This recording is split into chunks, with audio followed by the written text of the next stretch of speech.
Bonjour à tous, bienvenue pour la tactique du jour sur échec et pédagogie. Salut Romu. Salut Laurent, salut à tous.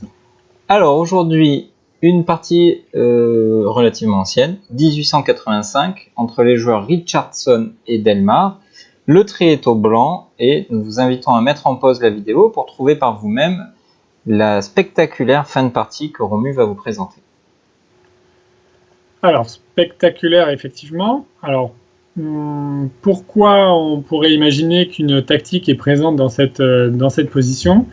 Il y a quelque chose qui est vraiment est frappant, c'est la 8e rangée qui, chez les Noirs, est extrêmement en désordre, on va dire, puisque le roi en G8 est bien esselé, puisque les tours ne sont absolument pas coordonnées, évidemment, puisqu'il y a un cavalier en B8 et un fou en C8, donc les Noirs ont oublié de sortir leurs pièces, donc ça, c'est pas vraiment surprenant que les Blancs vont réussir à punir les Noirs lorsque les Noirs ne sortent pas leurs pièces comme il faudrait et comme on apprend à n'importe quel joueur débutant. Les Blancs, eux, par contre, sont relativement bien placés puisqu'ils ont leur tour qui est en E1 sur une colonne ouverte, donc qui est prête à bondir dans le camp adverse et notamment viser la case E8, qui serait idéal pour exploiter la faiblesse de la 8e rangée qu'on a évoquée. Pour cela, il faudrait bouger le cavalier qui est en E4 et qui pour l'instant nous gêne. Donc on a quelques projets pour lui, notamment dans le camp des Noirs. On voit qu'il vise les cases D6, F6, G5, donc on va pouvoir lui trouver quelques idées intéressantes. La dame A3 n'est pas en reste, puisque elle est sur une belle diagonale et vise notamment la case F8 qui est proche du roi et qui a le mérite donc d'être sur la 8e rangée, donc une rangée qui est très vulnérable chez les Noirs. Il y a le fou C1 qui n'est pas développé, mais qui dispose d'une belle diagonale et qui peut imaginer intervenir assez rapidement dans l'attaque, et notamment sur les cases F4, G5, voire même H6, pour essayer d'éventrer un peu le roc des Noirs. Parfois, ce genre de choses peuvent arriver. Donc on sent bien que la fin est proche, les Noirs sont complètement désorganisés, ils n'ont absolument sorti aucune pièce, en tout cas très peu. Ils ont sorti la dame en D5, mais qui ne fait pas grand-chose. Il faut faire quand même un tout petit peu attention au vis-à-vis qu'il y a entre le fou B6 et le roi F2. Ce serait dommage de donner un peu de contre-jeu à l'adversaire, notamment par le coup D3 qui ferait un échec à la découverte et qui pourrait un peu désorganiser notre position et permettre un peu de contre-jeu aux Noirs. Mais on sent bien que là, vraiment, la fin est très proche et lorsque on sent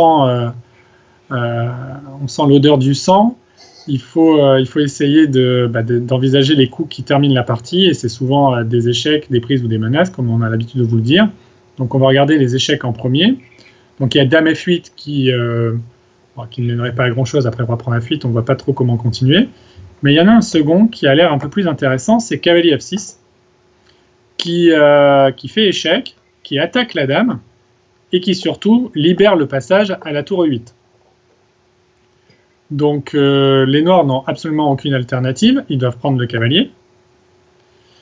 Et là on se rend compte que si on faisait tour E8 échec immédiatement, le roi pourrait s'enfuir sur la case G7 et on n'arrive pas à l'atteindre, et on a la tour qui est attaquée. Bon, on sent qu'il manque quelque chose.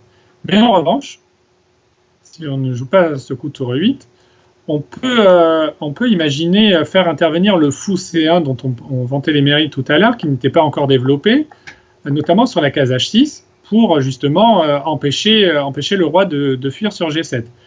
Et bien évidemment, si on jouait fou H6 tout de suite pour menacer notamment tour E8 mat, les Noirs pourraient notamment déjà faire un échec à la découverte avec D3, par exemple, c'est le premier coup qu'on pourrait imaginer, et ça compliquerait grandement notre position. En tout cas, ça contrarie nos plans. Ça pourrait nous contrarier d'autant plus que si on était vraiment inattentif avec les Blancs, après un coup comme roi F1 en se disant « oh bah c'était juste un échec, c'est pas bien grave », Au lieu de gagner la partie de façon spectaculaire, on pourrait carrément la perdre de façon spectaculaire avec dame prend F3, pion prend F3, et finalement, contre toute attente, ce serait le roi blanc qui se ferait mater par fou H3. Donc, pour avoir souvent été du mauvais côté de l'échiquier, je vous déconseille de faire ce genre de blague, et tu vas nous dévoiler comment il faut s'y prendre pour éviter les mauvaises surprises. Oui, c'est pour ça, il faut ne jamais s'endormir et jamais penser que la partie est déjà gagnée. Il faut toujours surveiller les possibilités adverses parce que on peut vite se prendre un contre comme là avec ce fameux mat avec les deux fous. Et donc là, on va continuer les sacrifices et le coup qu'il fallait avoir vu, c'est un truc assez classique, c'était dame F8. Donc l'idée c'est de faire échec, donc de ne pas laisser les noirs avoir le temps de contre-attaquer. On force, roi prend F8. Et là maintenant le fou peut venir sur H6, mais la grosse différence c'est que c'est avec échec. On voit que le roi ne peut pas partir sur la colonne E, donc il est forcé d'aller sur G8. Et ensuite on finit le travail par tour E8 mat, mission accomplie, le roi ne peut plus s'enfuir sur G7. Et on voit que les pièces restantes, le fou H6 et le tour E8, sont parfaitement coordonnés. Et la faiblesse de la 8e rangée a idéalement été puni comme il se doit. Exactement. En tout cas, on note à quel point il est important aux échecs de considérer le temps comme un critère primordial. Ici, être celui qui enchaînait les échecs, ça permettait de gagner la partie, et ça aurait pu être, comme on l'a vu dans une des variantes, ça aurait pu être les noirs qui pouvaient gagner si les blancs n'avaient pas été précis. Donc c'est extrêmement important d'être celui qui a l'initiative et qui impose le rythme et le sens du jeu, quoi, finalement. Donc merci Romu pour toutes ces explications, toujours aussi limpides. On espère que vous avez trouvé ce petit exercice, qui est peut-être un petit peu plus facile que d'habitude, mais qui nécessitait d'être précis malgré tout. N'hésitez pas à nous dire dans les commentaires justement si vous avez trouvé facilement ou moins facilement cet exercice.